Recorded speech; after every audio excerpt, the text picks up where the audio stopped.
అయ్యాక లబ్ధిదారులు కొందరు మాట్లాడతారు.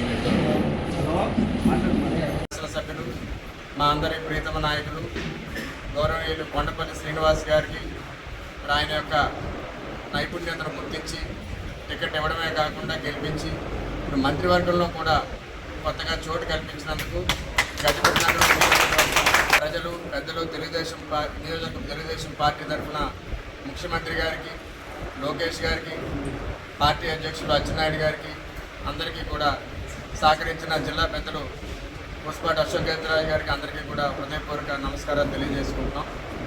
అయితే ఈ ప్రెస్ మీట్ తాలూకా ముఖ్య ఉద్దేశం ఏంటంటే, ముఖ్యమంత్రి గారు 5 ఫైళ్ళ మీద సంతకాలు చేశారు.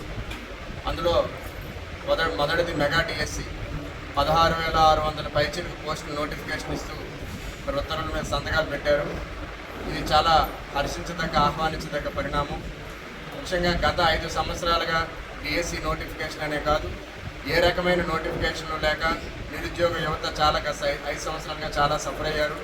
ప్రాజెక్టులు కానీ, పెట్టుబడులు కానీ ఏమీ లేక మరి మొట్టమొదటిసారిగా దాన్ని గుర్తించి మొన్న యువత కూడా మరి ఏదైతే ఎన్డీఏ కూటమికి బ్రహ్మరథం పట్టి ఓటేశారో దాన్ని గమనించి ముఖ్యమంత్రి గారు మొట్టమొదటిసారిగా 16,600 పైచిలకు నోటిఫికేషన్ ఇచ్చినందుకు వారికి మరి ఆంధ్రప్రదేశ్ యావత్ మరి ఈ నిరుద్యోగ యువత తరఫున హృదయపూర్వకంగా వారికి మా శుభాకాంక్షలు, అభినందనలు తెలియజేసుకుంటున్నాం. అలాగే వీటితో పాటు మరొక ముఖ్యమైన విషయం ఏంటంటే ల్యాండ్ టైటిలింగ్ యాక్ట్. ఇది మీ అందరికీ తెలుసు. బహుశా నాకు తెలిసి దేశంలో ఇటువంటి చట్టం ఎక్కడా కూడా అమలు కాలేదు.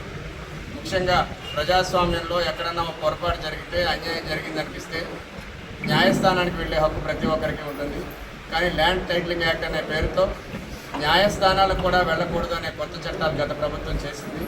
మరి వాటన్నింటినీ కూడా ప్రజాభీష్టం మేరకు మేము గత ఎన్నికల సమయంలో ఎక్కడ తిరుగుతున్నా కూడా గ్రామాల్లో రైతులు, పెద్దలు కూడా ఈ ల్యాండ్ టైటిలింగ్ యాక్ట్ మీద పూర్తిగా అవగాహన లేకుండా భయంతో కూడా ఈ యాక్ట్ వల్ల మాకు చాలా నష్టం జరుగుతుందేమో, మాకు కష్టం వస్తే ఎలా ఎవరికి చెప్పుకోవాలని భయపడుతున్నారు.